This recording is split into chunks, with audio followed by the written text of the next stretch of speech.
美国总统川普宣布要对台湾扣这32%的对等关税。行政院长杜英泰在今仔日召开记者会，强调会推出9大面向20项措施，总共880亿的协助方案。其中这工业的部分呢，会投入到700亿，农业投入180亿。也那经贸办公室也会继续和美国协商。不过讲到这880亿钱是要对倒位来的，杜英泰是希望讲会当用这特别预算方式来编列。后礼拜会主动邀请国会调议讨论，也强调讲这美国关税计算方式有不公平、不合理所在。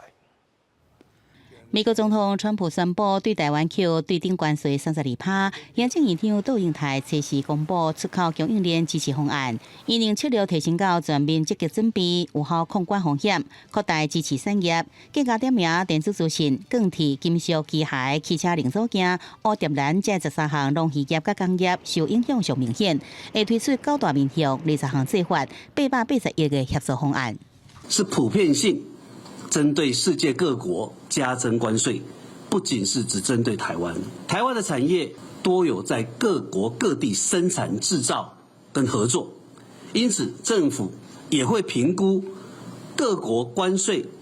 以及应对的情况。9大面向包含金融支持、降低行政成本、提升产业竞争力、开拓多元市场、租税优惠、安定就业等。杜英泰更加指示国部会4月7日开设190线服务专线，回应产业问题。因那32%的税率是毋是伫行政院推演加入中？行政院强调10%到35%的税率拢做过推演演算，最后是以25%加 N 推估设算。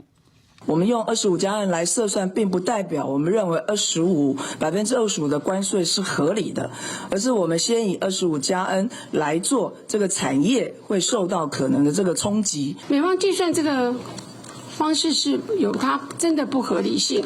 因为呢，它没有考虑到消费者的需求、产业的特性。第二呢，它也没有考虑到台美经贸互补的结构。880亿的协助方案，工业方面补助700亿，农业方面是180亿。主要受冲击的是输往美国比率较悬的农水产品，像是乌蝶兰、地米、毛豆、肥乌虎、乌龟鱼、鲈鱼等。农业部长陈俊贵坦白讲，关税提悬，恐惊造成原本输往美国农产品留伫国内，败溃到国内市场。因为关税的提高，有可能造成美国消费市场整体的萎缩，对原本输出到美国的农产品，会势必在短期之内，等于说留在我们国内。当你的产品继续输出到美国，贸易商有可能压低他在国内收购的一个价格。因那880亿经费来源，杜英泰下礼拜主动邀请国会调议，共同参详各事，希望取得共识，以编定特别预算来处理，也斗阵来检讨今年的总预算，希望经由团结而且合理的讨论，伫上紧速度来因应关税问题。不过，原先美方暂时免除加扣关税半导体甲药品的项目，因为川普伊阁改讲，真紧的来扣晶片关税，行政院也正伫检视药品相关关税代志，要甲关税冲击甲无确定性，尽量甲降低。记者综合报道。